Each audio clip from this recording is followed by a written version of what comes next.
La parole est à monsieur Laurent Grandguillaume. Monsieur le Président, chers collègues, ma question s'adresse à Madame Valérie Fournéron, Madame la Ministre. S'il est un sujet qui peut nous rassembler, quels que soient les bancs sur lesquels nous siégeons, il s'agit bien des TPE. Elles sont non délocalisables, durables. Les entrepreneurs individuels, artisans, commerçants, professions libérales représentent plus de 2,5 millions dans notre pays. Les micro-entreprises pèsent économiquement autant que les PME et que les entreprises intermédiaires. Elles jouent donc un rôle de premier plan en matière d'emploi, de création de richesses, de redressement économique. Le projet de loi relatif à l'artisanat, au commerce et aux très petites entreprises vise à la simplification, à l'accélération et au retour de la confiance pour tous les entrepreneurs individuels. Grâce au travail des parlementaires, en lien avec le gouvernement, ce texte est équilibré. Il permet de sortir de trop longues confrontations entre artisans et auto-entrepreneurs. Le temps n'est donc plus aux oppositions, mais à la simplification pour tous.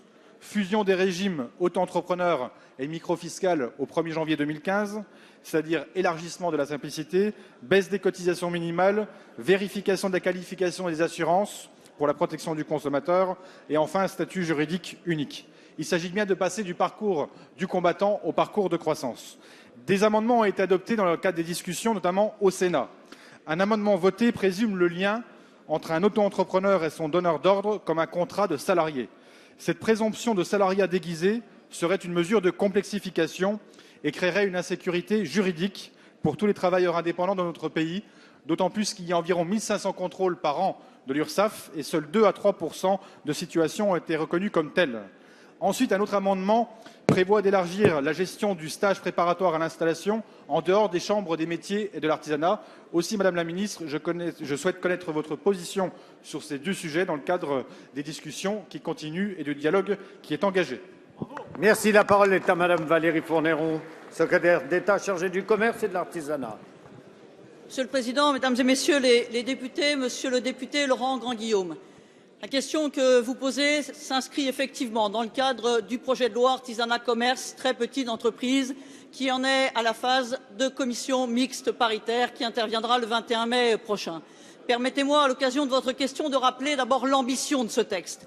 Une ambition extrêmement puissante parce que nous savons tous que ces entreprises de proximité sont celles qui sont au cœur de la vitalité de nos territoires, qu'elles sont aujourd'hui ce lien économique et social et qu'elles sont tout simplement au cœur de l'identité de nos villes et de nos villages.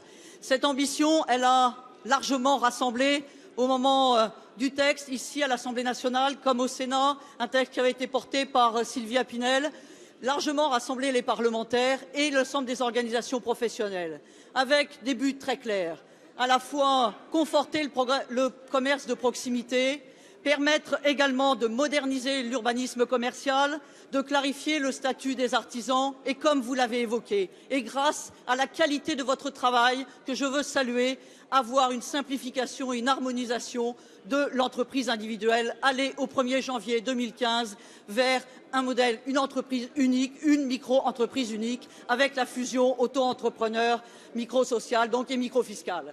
Au-delà, la loi va maintenant passer en CMP. Il appartiendra aux parlementaires de se prononcer sur l'ensemble du texte. Mais sur les deux dispositions que vous avez évoquées, je partage votre avis sur l'équilibre qui avait été trouvé à l'Assemblée nationale.